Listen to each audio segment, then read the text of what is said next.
Well, the other day I noticed that Debbie had on her workbench a beautiful garnet and an unfinished casting. I see she's beginning to work on it right now. So, what have you got going on? I'm getting ready to set this. I've got the casting pretty pre-finished. I've got a few little things that I need to adjust.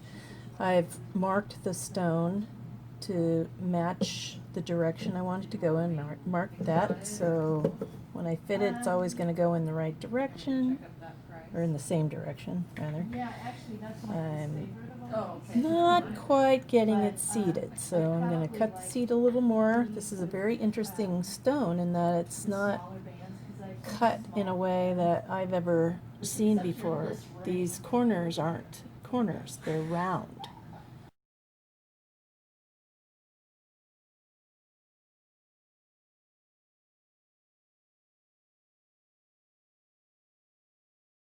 See, the little V caps on the corners. That's a really nice way to protect corners, or rounded corners as the case may be.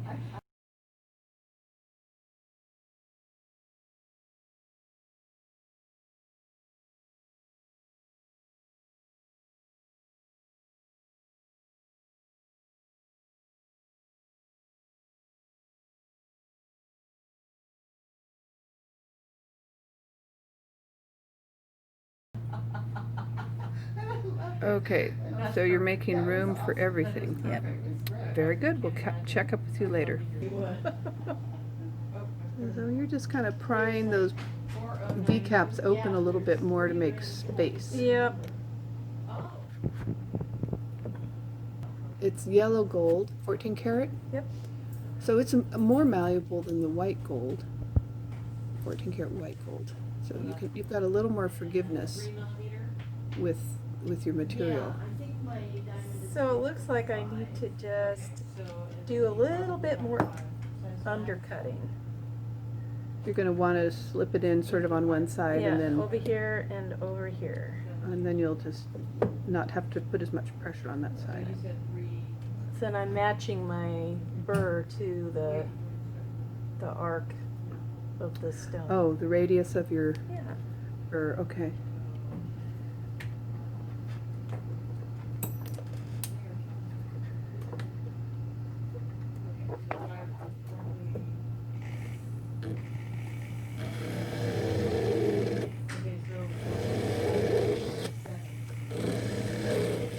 So this is that all-important bearing. Well, are you doing a bearing or just a score where it's going to bend? No, that's bearing. That's a seat. Okay.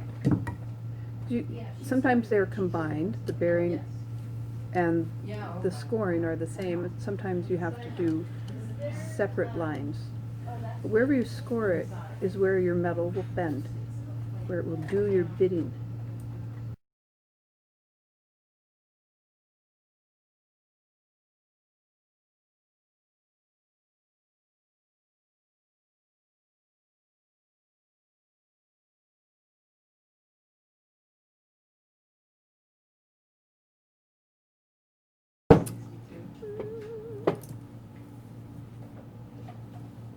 This is why we have so many pairs of pliers, because they all do a slightly different thing. I finally found the one that worked. It looks like you're getting close. Yeah, I just need to take a little more off on the inside of this area. And then I'm going to ball burr all four of them to give the girdle some Space. room. Some room. Yeah, you really do want to give your corners and your edges room. It's almost like you create a little cradle around them, and the pressure goes above and below on your pavilion facet and your excuse me, crown facets. Now we go to a trusty needle file just to clean up edges and flatten planes. See, I was able to open up these two sides, but I can't open up these two because they have so much metal there. That's part of the shank. Also, you're putting an angle on the outside of those V caps, Yeah. because that's going to help direct the the metal once you start tapping. You're fine. I've done worse with him, so I've dropped him. I like using split V caps. I think that they look really good. Well, they're real clean when you get them all. Eehee. Is it in? It's in. Okay, let's get in real close here. I didn't actually do the ball burr yet. But Oh, okay. Wow, that looks fantastic, and it's level. Yep, no rocking. Oh, even better. It's a nice design. A modified bypass. Yep. Now this ring is kind of interesting too because it is going to be top heavy. In order to counteract that, Ooh, look at that. I put a little bit of squareness on the bottom, but I also made it wider. Wide. I counterbalance my shanks too. I think it's effective. So it has a flare at the bottom of the shank. Yeah, So you don't actually have to have behind this. that looks really great. Boy, we've got some noisy people out there. You're bringing that down. A good time. Come to Trios. It's a party. It's a party all the time. Okay. Okay, we'll catch up with you later. Now we've got a real Deb's eye view here. Oh, above the bird, above the head. Above the burr. Oh, nice. So the ball bird just opens that space up a little bit more. Takes the edges off, Yeah. the corners, so that you're not putting the gemstone into a sharp corner. It's more of a rounded thing. It's tedious, though. Yeah, with any luck, you don't. Put it into your finger. Yeah. I know, those little ball bears love to bury themselves in your flesh. And they're very sharp, so they do it quickly. Yeah. I mean, who hasn't? Oh, you know, one of my favorites is cup burrs. Oh, God. nasty. You only do that a few times. Let's see. At least one of these is a cup burr. The others might be saw blades. Oh, yeah. Yeah. Well, you know, they're sharp. They're sharp enough to cut metal. It's sharp enough to cut, you know, the rest of us. Anyway, that's looking great. Oh, yeah. That looks good. Okay. Now hold still. See if I can get it there. Oh, yeah. Looking super. Fantastic. So now at this point, I'm going to go in, before I set the stone, I'm going to polish the inside areas that I trimmed up when I was fitting everything and get rid of my little roll-arounds with the burrs. So if you're looking at this, go back up there. I want to look at a little bit of a level thing here. Mm-hmm. So you've got the table of your stone is the flat top of your stone. Right. Okay, and so you want your prongs or V-caps or whatever you're using to come up almost level with that table before you start setting. Yeah. A little under, Yeah, perhaps. it depends on the size of the stone and the shape of the stone. Right, but you've got to allow material. It takes more material than you think. You can always cut it back, Yeah. but if you don't have enough to start with, you just struggle and fail and have to start over or add material. So I love that demonstration of your relationship there. Very nice. Okay. Okay.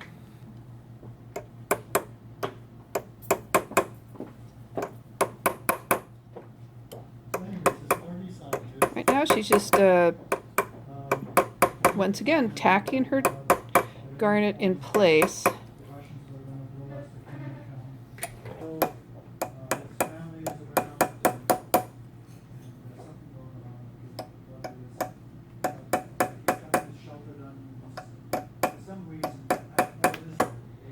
Garnet actually comes in every color except blue. And if you get a color change garnet, it You- actually it does, does, have a yeah. blue tone. It does have a so- blue tone. It's not a true blue, but it's blue. Okay, looks like it's locked in. Wow, that's good. So now I'm Let's just get in gonna fake the rest of it. Fake the rest of it? What- Make it look like it's set because it's tight.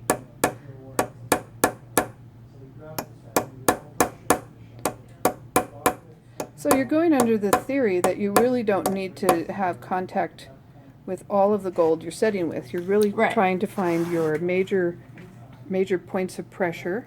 And it's usually the outside edges. especially with pointy corner stones, but even though this one's not, doesn't have corners. Oh, there, that's good. Now Deb wants to get a smaller tool and go in and finesse her setting area a little bit more. She really needs to start working these little edges down. Just get onto a little edge there. Down onto the stone more, so that you don't have anything sticking up to catch stuff. Some of it will be shaped up afterward with little burrs and wheels and such, but you really have to get your metal where you want it before you start that process.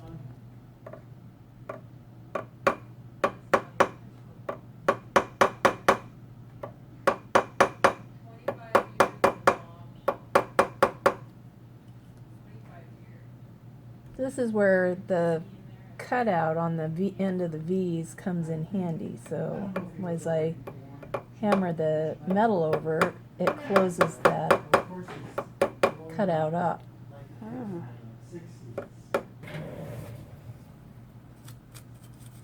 Toothbrush always comes in handy to get debris and wax and stuff off. Sometimes your little space that you're trying to get the metal down on is so full of debris you can't see it. You don't want it to. You don't want to hammer harder than.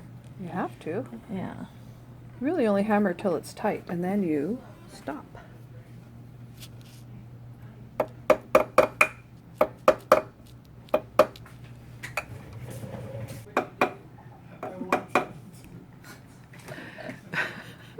Okay, I'm gonna take it out and see where we're at here. Steam it off. Any luck, it won't go flying. It won't go flying, it's not possible. However, it could still be loose. Well, and this will tell me, you know, if I've got it stuck in there with the wax or. Little foot pedal down there.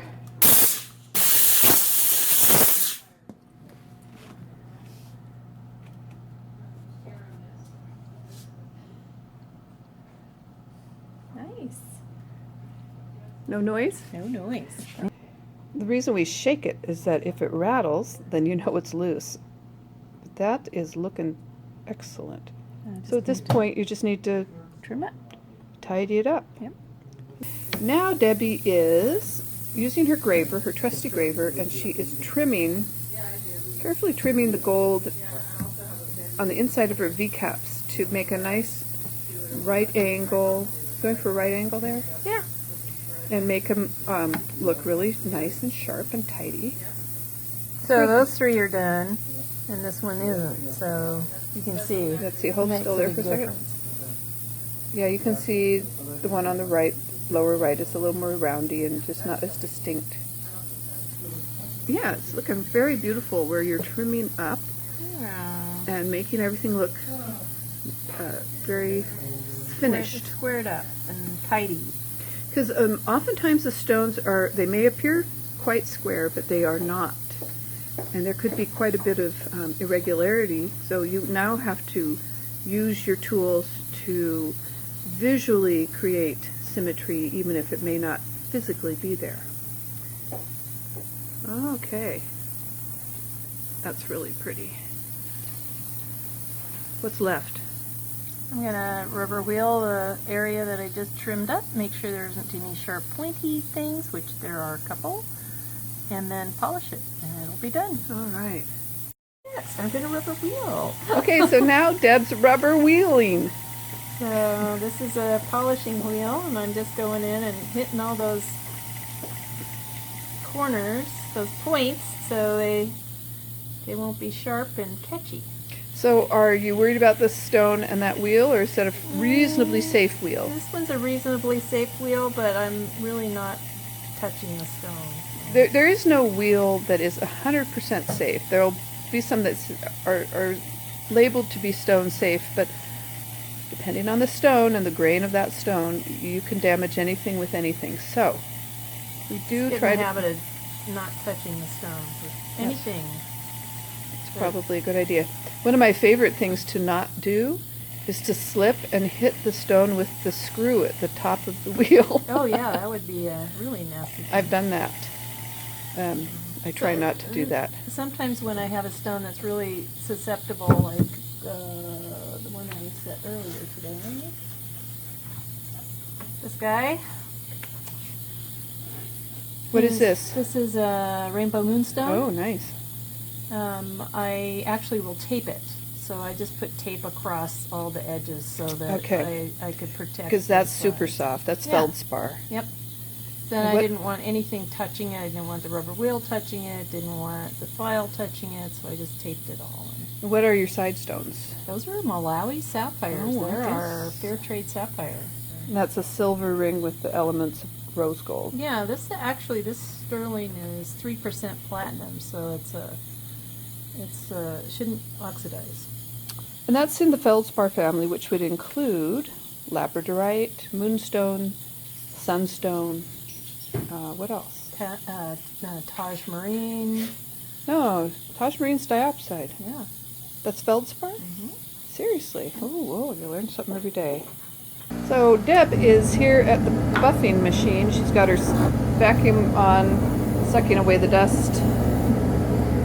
Although she doesn't have her thing on to improve her suck. There you go. To block off that one, to get better suck on that one. So she's doing... Deb is using the inside ring buff to finish up the inside of the ring. Now she's pre-finished it, but through her setting efforts, it's likely that she's put more marks inside. And she needs to patch those up with her buffing braid. This is a hard felt, and she uses are you using Tripoli? Yeah.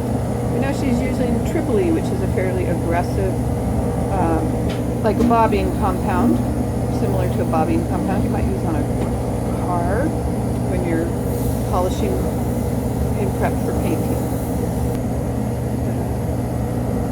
She uses rubber gloves to buff with because it protects your fingers a little bit from the dirt and the heat. Because the friction causes a lot of heat in the buffing process. Always start with the inside of the ring and work your way to the outside.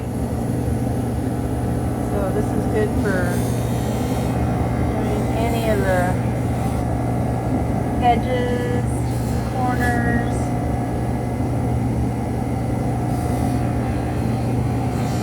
Always moving, always following your contours. Never stay in one place because you'll create divots and mar your shape. You'll change your shape. She's going to start on the big feldspar ring.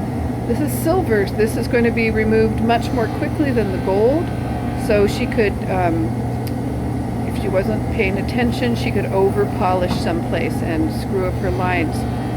Both of these rings have been pre-finished, so I'm just applying, the finish polish is just going in and very lightly buffing. Now, if the wheel did happen to catch something and grab it, you want to just Let her go. let it go because you do not want to take your fingers with it. In fact, it's best to use a pinch grip and never put your fingers inside of your form. Never put wire wrapped around your fingers or a chain or anything. Nope, that would cut your finger right off. And we know of a wonderful woman who was an artist here locally who did do just that as a young woman. She cut 2 of her fingers off halfway down by polishing wire. Grabbed the wire and guillotined her fingers off. Similar horror stories of people's hair, apron strings, loose clothing. You got to be careful around this machinery. Okay. Now we are ready for final polish. And in this case, the red rouge will work for the yellow gold and the silver piece body. So this is the compound that has a lot of iron oxide in it. It's the same process. She's just going to polish and check, make sure she's got a nice uniform, bright finish over everything. But Deb will catch up with you later.